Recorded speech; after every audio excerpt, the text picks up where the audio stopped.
វីដេអូនេះពិសេសមែនតែនចាព្រួយមួយបាញ់បានសัตว์ពីរចង់បងបរោះទាំងក្នុងនិងក្រៅស្រុកចង់បានទាំងគូមើលថែគ្នាផងចង់បានទាំងអ្នកដំឡងផងកុំភ្លេចតាមដានវីដេអូនេះលោតដល់ចប់ណា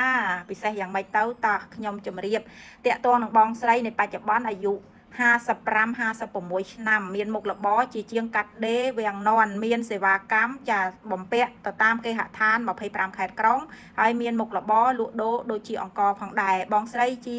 ស្ត្រីចាប្តីស្លាប់ចាគេហៅថាមេម៉ាយប្តីស្លាប់ណាចាបងស្រីគឺមានសិល5ក្នុងខ្លួនហើយในបច្ចុប្បន្នចូលចិត្តធ្វើបុណ្យចូលចិត្តទៅវិបស្សនាអញ្ចឹងបងស្រីចង់បានគូជីវិតចាមើលថែគ្នាក៏ដូចជាចាជាបង្គោលបង្អែកចាសម្រាប់ការរស់ស៊ីជាដើមលក្ខនឹងលក្ខចឹងទៅណាចាអញ្ចឹងបងប្អូនប្រកាសជាយល់ហើយតកតងនឹងអ្នករស់ស៊ីអ្នកធ្វើការបងប្អូនយល់ចាហើយមួយទៀតបងស្រីមានកូនចាកូនក្រមុំហ្នឹងគឺអាយុ24ឆ្នាំចា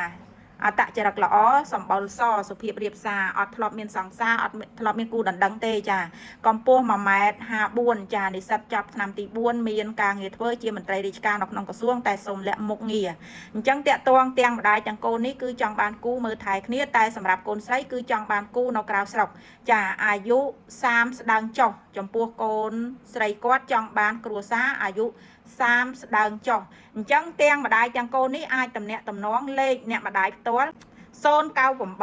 441 356ចាតាក់ទងឥឡូវនេះជាបន្តហើយចំពោះបងប្អូនណាដែលចង់ឲ្យខ្ញុំប្រកាសរកគូឲ្យអាចចុះឈ្មោះចូលធីមជួយជាវជាផលិតផលត្រឹមតែ$99ប៉ុណ្ណោះចាខ្ញុំនឹងប្រកាសរកគូឲ្យបងប្អូននឹងទាញបងប្អូនចូលក្នុងក្រុម